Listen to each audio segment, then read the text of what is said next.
capítulo 17. Quiero compartir contigo la lectura de las Sagradas Escrituras. Tú viniste a la iglesia, a la casa de Dios en esta mañana. En verdad es un lindo día para venir a la casa del Señor.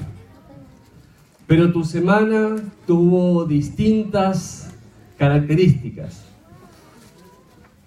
La semana de la persona que tú tienes al lado no es la misma semana que pasé yo, o quizás la semana que tuvo que pasar alguien en tu familia.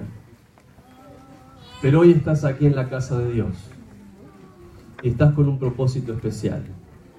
Que Dios hable a tu corazón de manera personal, de manera particular. Tú puedes estar en tu asiento y puedes estar entregándole aquellos motivos importantes que has traído a la presencia de Dios. Puedes estar entregándole en oración a tu Padre Celestial y Él traerá respuesta. Él traerá respuesta a las inquietudes de tu corazón.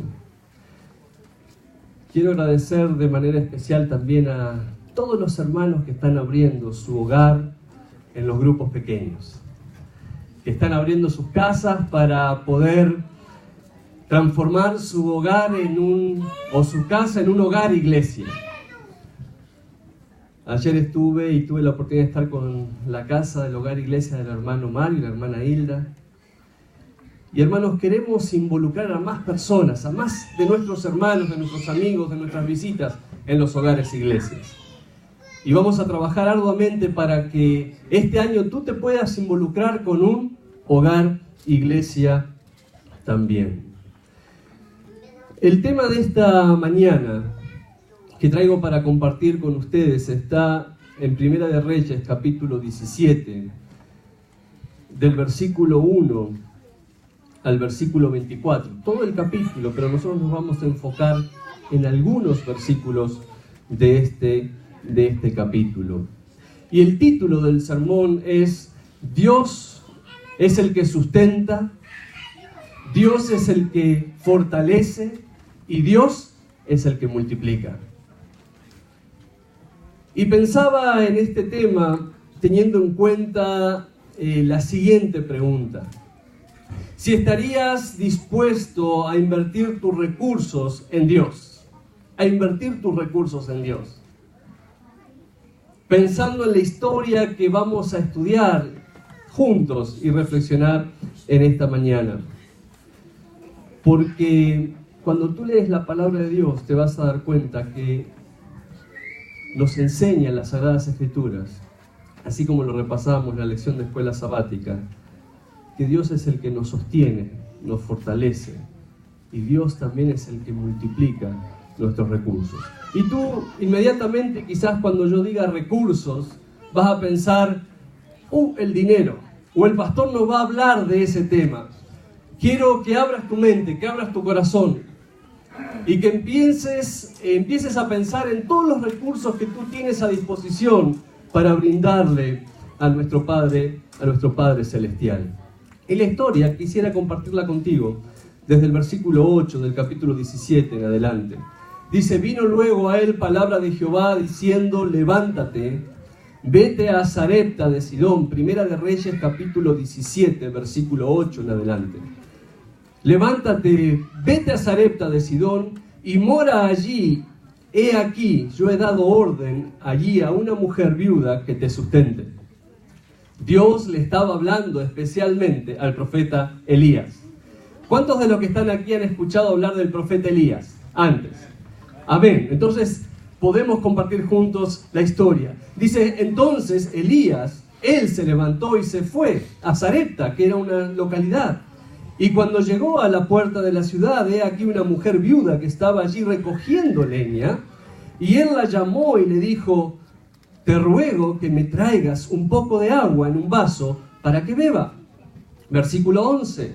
Y yendo ella para traérsela, él, Elías, la volvió a llamar y le dijo: te ruego que me traigas también un bocado de pan en tu mano.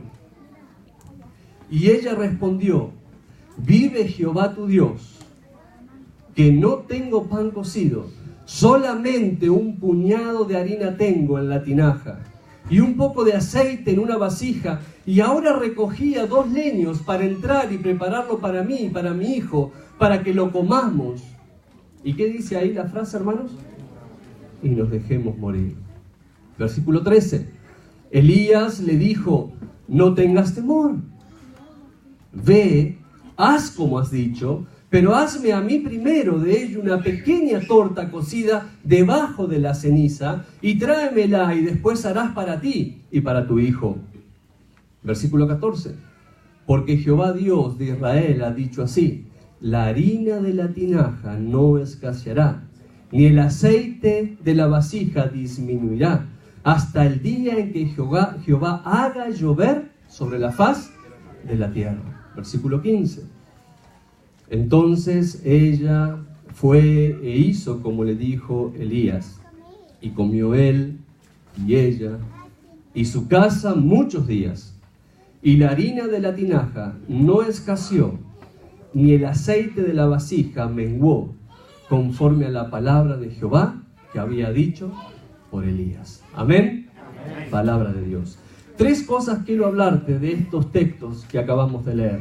3 aspectos importantes que quisiera que te lleves a tu casa y que atesores en tu corazón para que los apliques en tu diario vivir en la semana. La primera es y tiene que ver con el sustento.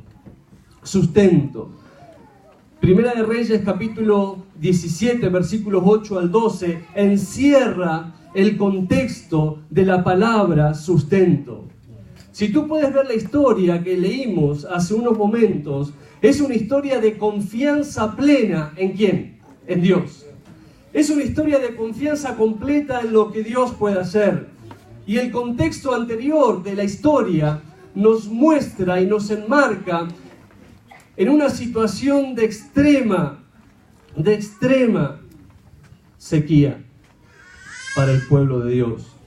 Había personas fieles, pero eran muy pocas, y vivían dentro de una gran apostasía en esas circunstancias y en esos momentos del profeta Elías. El contexto social no ayudaba a estas personas a vivir con fidelidad. Y la sequía de parte de Dios, tú puedes pensar, pero Dios es un Dios perverso. Pero la sequía de parte de Dios era una manera de llamar la atención a un pueblo que se había manifestado de manera rebelde, que se había alejado de los pasos de Dios. Y quizás tú puedes decir, la sequía era una prueba por la cual inclusive los fieles hijos de Dios estaban atravesando.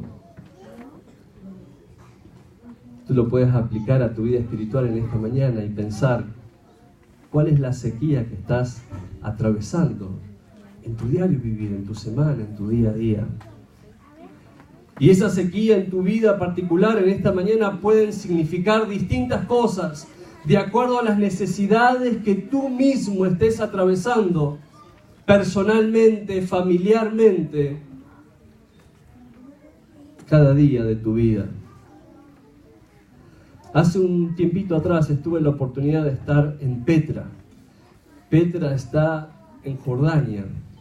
Y cuando llegamos a la frontera de Israel y Jordania, teníamos que tomar un autobús que más o menos eran unas 4 horas, un poco más, hacia el interior de Jordania.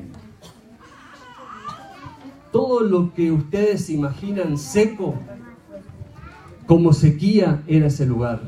Y hablábamos con el guía o el que iba manejando el autobús y le preguntábamos de dónde sacaban agua las personas que estaban en el medio del campo. Había casitas, ¿no es cierto?, en el medio de la nada, pequeñas casitas y pequeñas poblaciones. Y le preguntábamos de dónde sacaban agua esas personas.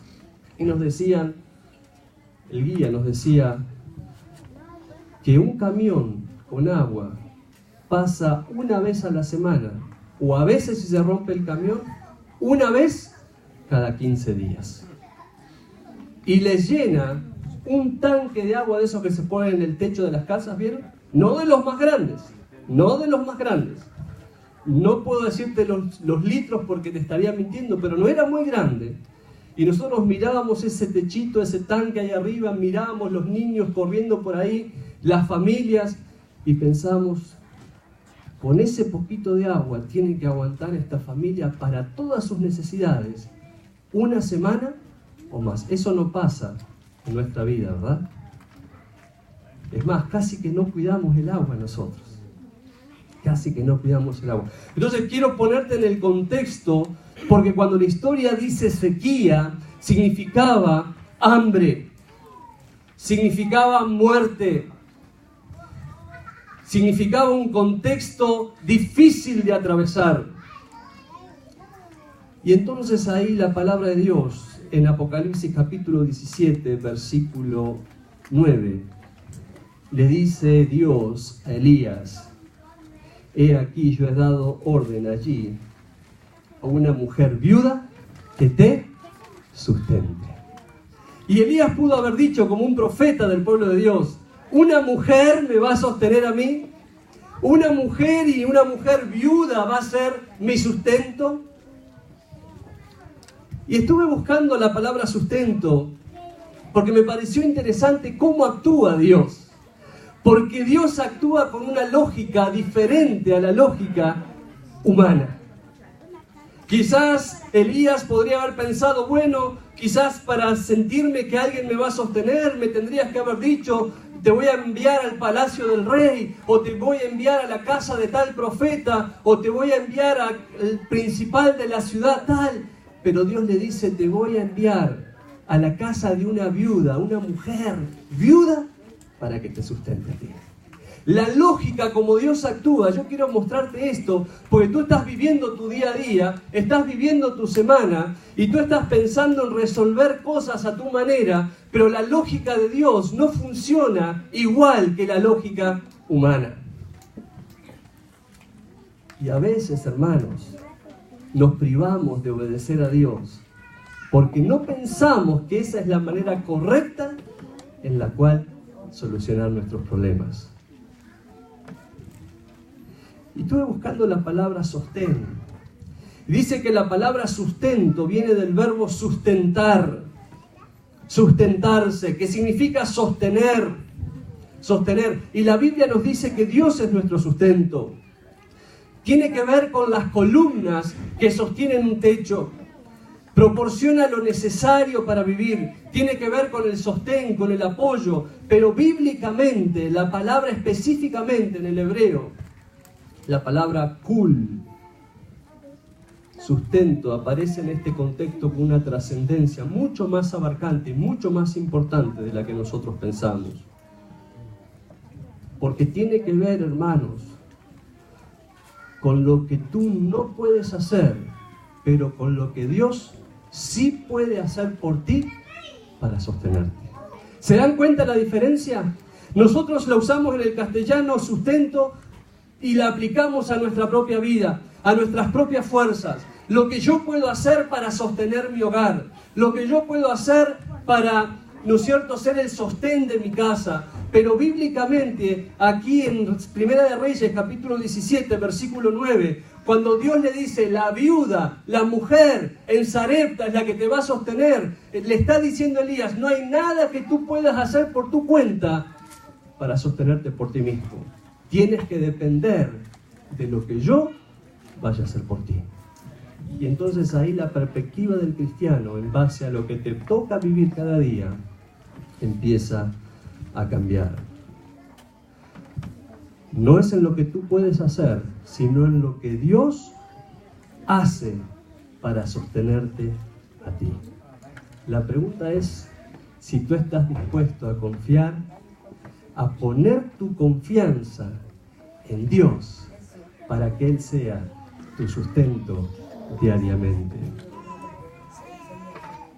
Hace un tiempo atrás nos tocó pasar uno de los inviernos más fríos que hemos vivido con mi esposa en la ciudad de Chicago. Éramos mucho más jóvenes que ahora. Y Matías era pequeñito. Y ahí en Chicago nieva de verdad. No sé cuántos han vivido en Chicago. ¿Alguien ha vivido en Chicago? ¿Sí? Y no solamente que cae mucha nieve, ¿sí? No 2 o 3 pulgadas, sino estamos hablando, ¿no es cierto?, hasta medio metro de nieve, con viento y con frío. Y nosotros estábamos recién llegados allí, trabajaba en una fábrica en el lugar, fabricaban partes de camiones, de trocas, partes de trocas. Y entonces todos los días tenía que ir a las 4 de la mañana y salía a las 10, trabajaba mucho el pastor, ¿no? Mucho, 4 a 10, no era para tanto. Trabajaba 10 horas al día, salía, ¿no es cierto?, y entraba tempranito a la mañana y salía a las 3, 4 de la tarde, como muchos de ustedes. Y entonces ahí estábamos haciendo, nosotros trabajando en la fábrica, y nos habíamos comprado un carrito con mi esposa, con Ivana, y era un invierno crudo, hermano, un invierno difícil. Y yo estoy hablando de cuando tú puedes probar que Dios es tu sustento en tu diario vivir. Y entonces el parqueadero era grande el parqueadero. Y en el parqueadero tenía, no sé por qué, era recto y después tenía una pequeña bajadita, me imagino era para que el agua fluya cuando lloviera. Y entonces ese día salí del trabajo, me acuerdo, despacito por adentro del parqueadero, y entonces de repente piso el hielo, el auto pasa por el hielo negro que le dicen, y el auto se me fue, no pude hacer nada, absolutamente nada, y pegó contra el bordo de la calle, y entonces yo sentí un track en todo el tren delantero del auto, se quebró. No compren un Chrysler Neon, hermano, son muy fragilitos, ¿verdad? No se rían de su patrón. Yo recién llegaba, éramos jovencitos, 22, 23 años, uno recién llegado, no sabe mucho, era uno de los primeros carritos que teníamos, pero el auto, hermano, flojito para la nieve me salió. Y entonces, la primera, así, una caricita le hicimos al borde del coso y se quebró el tren delantero. Recién llegados, ustedes saben cómo es, con deudas. Y entonces el auto que no servía para manejar, no servía. Los gastos, todo lo que eso implica. Y pensar solamente en depender de Dios para que Dios te saque adelante de esa situación. Dice, pastor, un autito se rompió. Bueno, para nosotros fue eso una terrible en nuestros días. Imagínense, dice el versículo del capítulo 17, una mujer viuda, y todo lo que significaba en esa época, pero ella no había dejado de confiar en Dios. No había dejado de confiar en Dios, aún en su realidad que le tocó atravesar. Dice el versículo 12, vive Jehová tu Dios, Aún en la dificultad, la viuda no había dejado de confiar en Dios, porque Dios sostiene a sus hijos, hermanos, en la dificultad. Yo no sé si a ti te ha tocado vivir al límite, si has vivido al límite con lo último que te quedaba. No sé si te ha tocado pasar por esa circunstancia en la cual has tenido que confiar en lo que Dios solamente puede hacer. Y cuando Dios dice en su palabra que Él te sustentará, yo pensaba en esto, y quiero que tú lo pienses también de esta manera. Yo me imagino que cuando Dios dice que yo voy a ser tu sustento, es que todo el cielo se pone a disposición. Todo el cielo se pone detrás de esa promesa de Dios para tu vida. Hermanos, cuando vienen los momentos más difíciles, son los momentos en donde más hay que confiar en Dios. Hermanos, cuando nos toca atravesar momentos de dificultad, es cuando más tenemos que confiar en que Dios puede sostenernos en medio de la tormenta. ¿A poco no les ha pasado, hermanos, que cuando vienen momentos de dificultad, pareciera que más flaqueara nuestra fe? ¿Puede ser eso, hermanos, para que nos sea de utilidad el tema de esta mañana? ¿Será que quizás que cuando más dificultad tenemos es cuando más flaquea nuestra fe? Hermanos, los momentos de dificultad es cuando Dios más puede actuar en tu vida. Él dice, yo voy a ser tu sostén. Y cuando Dios te dice que va a ser tu sostén, todo el cielo se pone detrás de esa promesa para respaldar la acción de Dios en tu vida personalmente. Una de las cosas que aprendemos tanto para Elías y como para la viuda también, es que Dios obra especialmente en la obediencia de sus hijos, Y cuando pasamos dificultades, hermanos, es cuando más tenemos que seguir la dirección de Dios.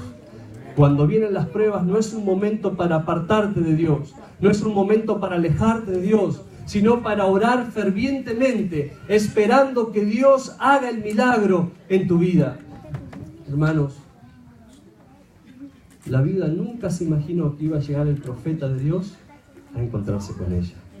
Pero Dios, en su necesidad, a punto de morir, ¿vieron lo que dice el versículo, hermanos? El versículo 12 al final. ¿Vieron?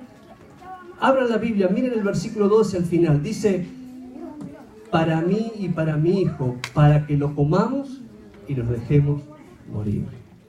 Pero Dios, mucho tiempo antes, había mirado la necesidad de esa viuda y había pensado enviar al profeta a un encuentro de ayuda especial para esta mujer y su hijo. El segundo aspecto que quisiera tratar contigo rápidamente es que Dios no solamente sustenta, sino que Dios fortalece a sus hijos. ¿Crees en que Dios puede fortalecer la vida de nosotros? ¿Que Dios puede fortalecernos completamente? Para eso vamos a usar el texto de Primera de Reyes, capítulo 17, versículo 13. Primera de Reyes 17, 13.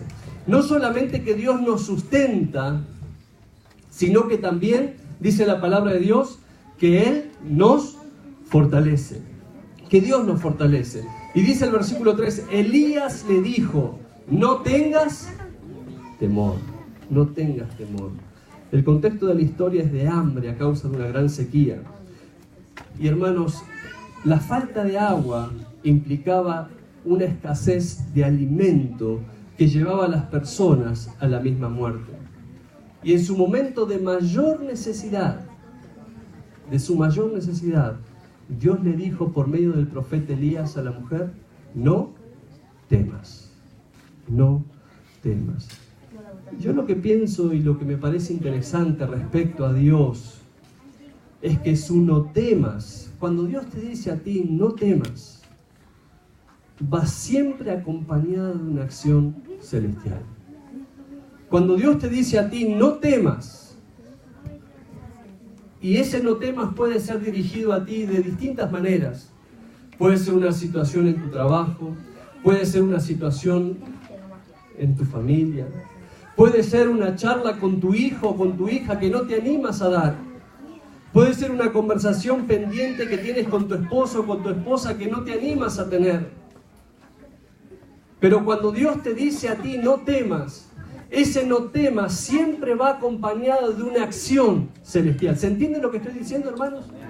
¿Sí? Cuando Dios te dice: oye, Horacio, Vianer, Milton, hermano Abel, cuando Dios te llama y te dice: mira, no temas, no tienes que temer, es porque Él está dispuesto a hacer y a ofrecerte una acción celestial que acompañe esa promesa. Elena de White dice claramente en El deseo de toda la gente que cuando nosotros imploramos el nombre de Jesús, dice que inmediatamente el cielo se predispone a ir a nuestro encuentro. ¿No es una bendición contar con la protección de nuestro Señor Jesucristo, hermanos? ¿Será que nosotros podemos vivir en la semana olvidándonos de que Dios nos sustenta, de que Dios nos fortalece, que Dios en el momento de tu mayor necesidad te dice: no tienes nada que temer? Elías vio a la mujer atemorizada por las circunstancias de la vida. Había perdido a su esposo, no tenía alimento en su casa, había llegado al límite de su vida. Tanto es así que estaba pensando que ese iba a ser el último alimento que iban a poder disfrutar con su hijo. Pero qué bueno que es nuestro Dios, ¿verdad?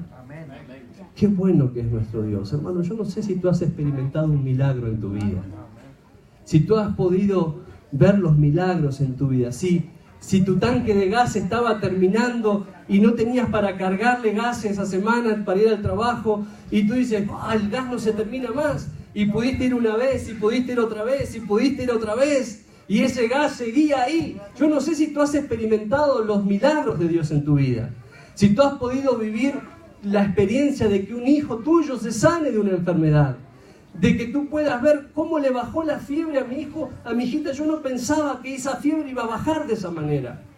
Hermanos, pero Dios es bueno con sus hijos. Y en tu momento de mayor necesidad, Dios te dice a ti, no temas, no tienes que temer. Y muchas veces las circunstancias de esta vida, o las circunstancias que te toca vivir día a día, te llevan a tener temor. Te llevan a vivir y a enfrentar momentos difíciles en los cuales tú vas a necesitar estar cerca y tomado de la mano de Dios para avanzar sin temor las circunstancias que te tocan atravesar.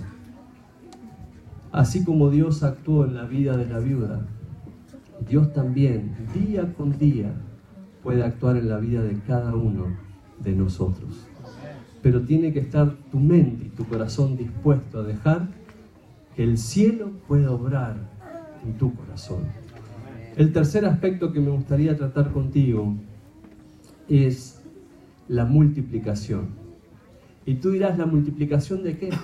Dice la palabra de Dios en esta historia, nos dice que Dios no solamente sustenta, sino que Dios nos fortalece, y Dios también, ¿qué hace, hermanos? Multiplica. ¿Será verdad eso? ¿Será que esto se puede cumplir en la vida de nosotros? ¿Que lo podemos experimentar en nuestra propia vida? Hemos experimentado el amor de Dios, el sustento de Dios.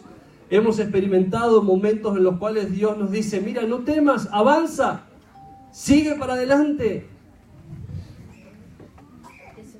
Y dice Primera de Reyes, capítulo 17, versículos 14 y 16.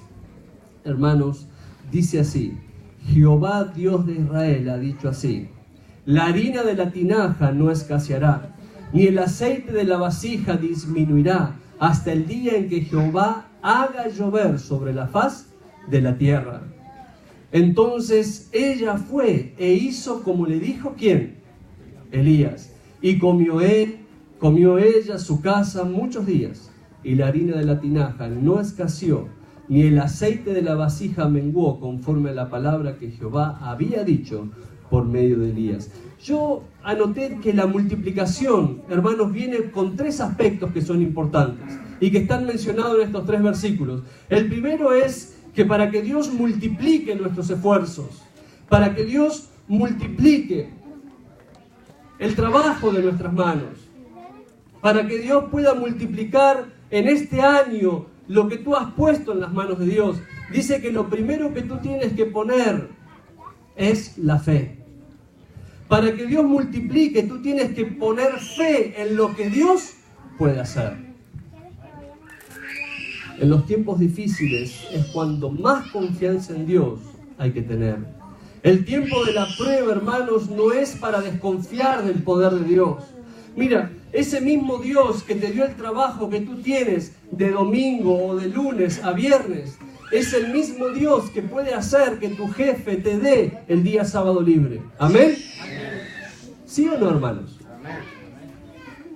Porque si decimos que Dios nos da la bendición de tener el trabajo todos los días de la semana, ese mismo Dios tiene el poder para darte también el día libre para venir a su casa a adorar. Entonces, tú tienes que tener fe. Para que Dios pueda multiplicar tus esfuerzos, tú primero tienes que poner la fe en Dios. La confianza en lo que Él puede hacer y no en lo que tú quieras hacer para solucionar todos los problemas y las circunstancias de tu vida. Entonces, para que Dios multiplique, lo primero que hay que poner, ¿qué es, hermanos? Fe. Fe. El segundo aspecto que está en estos versículos, que tiene que ver, y es muy importante para que Dios pueda multiplicar nuestros esfuerzos, es la inversión. Es la inversión. Tú tienes que invertir en Dios. Hermanos, y cuando digo invertir tus recursos, Yo digo invertir tus talentos, tus dones, tus pensamientos, tus sueños, tus decisiones más importantes tienen que estar atadas a la voluntad de Dios. Hay algo que tú tienes que poner en las manos de Dios para que Él pueda hacer el milagro. Aún con los últimos recursos que le quedaban a la viuda, los puso en las manos de ¿quién? En las manos de Dios. Los últimos recursos los puso en las manos de Dios. Hermanos, ¿tú vendrías a la iglesia con la última liñita de gasolina en tu carro? ¿Tendrías el valor para hacerlo, sí o no? ¿Sí? ¿Vendrías a la casa de Dios invirtiendo la última línea de gas que tienes en tu carro? Pensando que el lunes tienes que ir a tu trabajo, que el domingo tienes que ir al trabajo a poner el cheque. ¿Harías eso? Dice la viuda, hermanos, que ese era el único poquito de harina que tenía para comer. Era lo último que tenía. Salió afuera a buscar unas leñitas para hacer el fuego, calentar el fuego y poder cocinar el último pedacito de pan que tenía para ella y para su hijo. Y Dios le dijo, invierte eso en el profeta Elías. Dale de comer. Hermanos, para que Dios pueda multiplicar y hacer el milagro en tu vida, tú tienes que poner tus recursos, tu vida, en las manos de Dios. Y eso implica, hermanos, no pensar, cuando tengo mucho, ahí voy a poner mi servicio. Cuando tengo mucho tiempo, se lo voy a dar al Señor. Cuando tengo un carro nuevo, voy a ver. En todo tiempo, en todo momento, tú tienes que invertir en el Señor tus dones, tus talentos, tus pensamientos, tus mejores decisiones, atadas a la voluntad de tu Padre Celestial. Y lo tercero, y no menos importante para que Dios multiplique nuestros esfuerzos, es la obediencia. La obediencia. ¿Sí? Fe, inversión y obediencia. No en lo que el hombre diga, sino en lo que Dios quiera para ti. No se trata, hermanos, amigos, que tú estás en esta mañana aquí, no se trata de lo que tú quieras hacer. No se trata de lo que tú quieras hacer, de cómo tú quieras solucionar, de cómo tú quieras invertir, de cómo tú quieras decidir para tu propia vida. Se trata de lo que Dios quiere hacer por ti. Se trata de ponerte completamente en las manos de Dios, para que Dios traiga paz a tu corazón, para que Dios traiga sustento, para que Dios multiplique los esfuerzos de tus manos. La viuda no volvió a preguntarle a Elías si estaba bien seguro de lo que le estaba diciendo. La viuda fue, entró a la casa, cocinó y siguió las instrucciones que el profeta Elías, por parte de Dios, le dio a ella. Obediencia a medias no es obediencia. ¿Se entiende lo que estoy diciendo, hermanos? Obedecer a medias no es obedecer. Dios nos pide a nosotros obediencia completa. Qué difícil que es. Pero ¿será que lo podemos hacer tomados de la mano de Jesús? ¿Será que lo podemos hacer tomados de la mano del Señor? ¿Será que podemos experimentar lo que la viuda experimentó al recibir al profeta de Dios en su propia casa? Dios quiere sustentarte, Dios quiere fortalecerte y Dios quiere multiplicar los esfuerzos de tus manos. En el viaje a Ocean City, un joven me contaba su testimonio mientras estaba en Maryland viviendo, y me decía, me contaba que en los días que caía nieve los llamaban para trabajar, y muchos de esos días a veces eran sábados, muchas veces eran sábados, y le ofrecían así directamente: mira, tú en ese día vas a ganar lo que haces en toda tu semana. En un día, imagínense, hermanos, en un día paliando nieve, no estamos hablando de pocas horas, todo el día de trabajo, tú vas a ganar lo que ganas en toda tu semana. ¿Qué harías tú ante un ofrecimiento de esa naturaleza? ¿Será que Dios puede multiplicar eso, hermanos? Cuando nosotros no obedecemos lo que Dios nos está pidiendo en su palabra. ¿Sería que Dios va a multiplicar el esfuerzo de nuestras manos cuando nosotros estamos dirigiendo nuestra vida alejados de la voluntad de Dios?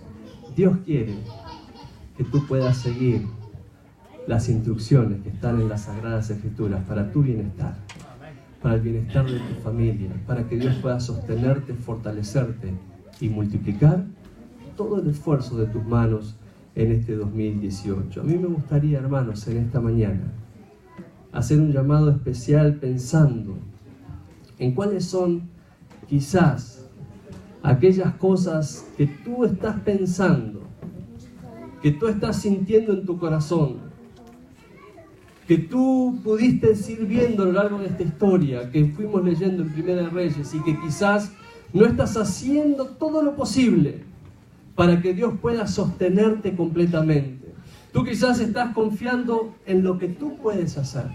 Tú dices: pastor, yo soy fuerte, yo puedo solucionar los problemas en mi matrimonio, yo puedo solucionar los problemas en mi familia, yo puedo solucionar el problema con mis hijos, yo sé cómo manejarlo, yo sé cómo voy a hacer para arreglar el tema con mi alquiler en mi departamento, yo sé cómo hacer las cosas. Y tú estás pensando quizás en todas las soluciones que humanamente tú puedes encontrar.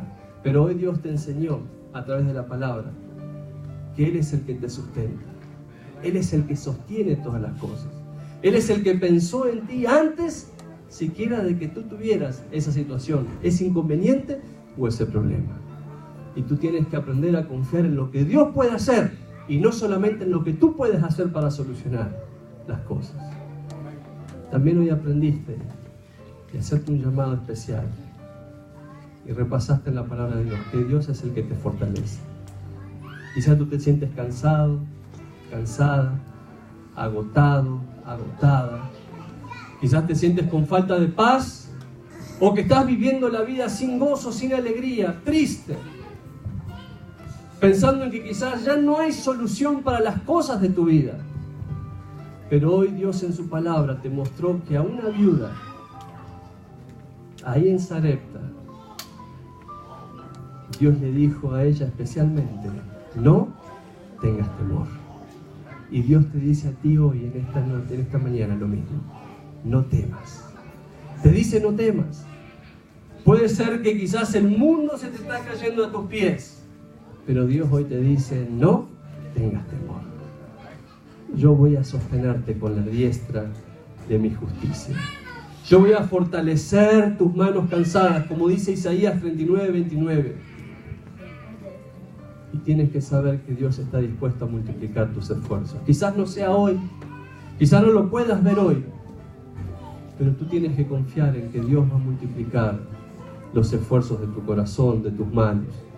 Y a mí me gustaría, hermanos, hacer un llamado especial en esta mañana a aquellos que quieren poner sus vidas en las manos de Dios, para que Dios los sustente, para que Dios los fortalezca cada día de sus vidas y para que Dios multiplique el esfuerzo de sus manos, para que Dios multiplique el esfuerzo de sus manos. Y este llamado es especial para aquellos que quizás pensaron en todo lo que ellos pudieron hacer, pero desde esta mañana quieren dejarle a Dios en sus manos la tarea de hacer y de realizar los milagros en sus vidas para que Dios pueda sostener, fortalecer y multiplicar. ¿Será que hay alguna persona que le quiere entregar su vida completamente al Señor? Decirle: Dios, yo quiero que tú fortalezcas, yo quiero que tú sustentes y que tú multipliques el esfuerzo de mis manos. ¿Será que hay alguno que quizás lo estuvo haciendo por su propia cuenta y que necesita en esta mañana decirle a Dios: Señor, necesito poner estas cosas en tus manos también. Necesito vivir la experiencia de la viuda de Sarepta. Necesito experimentar el milagro en mi propia vida también. Vamos a orar en esta mañana especial, pidiéndole a Dios que obre en nuestros corazones. Señor, en esta mañana queremos entregarte nuestras vidas a ti una vez más. Quizás hemos estado confiando en nosotros mismos, en que por nuestras propias fuerzas íbamos a poder solucionar, íbamos a poder arreglar, las distintas situaciones de nuestra vida. Pero estamos seguros, Señor, en esta mañana de entregarte a ti completamente nuestra voluntad, para que en las tormentas de esta vida y en las distintas dificultades o situaciones que nos toquen vivir, tú puedas ser el que nos sustente, el que nos fortalezca. Y confiamos también en que tú vas a multiplicar el esfuerzo de nuestras manos. Solamente queremos poner fe en ti. Solamente queremos, Señor, invertir en ti. Y queremos también, oh Dios, obedecer tu palabra. Y sabemos que tú actuarás en cada corazón, en cada vida y en cada uno de nosotros. Hay personas aquí que vinieron a la iglesia por primera vez, segunda vez, o están de visita. Queremos, Señor, que tú puedas llevar junto con ellos a tus santos ángeles. Que ellos se vayan de aquí, Señor, sabiendo que tú has escuchado cada una de sus peticiones, cada uno de sus motivos más importantes que han traído a tu presencia. Que tu Espíritu Santo los consuele, traiga esperanza, traiga gozo, traiga paz a sus vidas y a sus corazones. Ese es nuestro deseo, es nuestro pedido, que hacemos en el nombre de Jesús. Amén.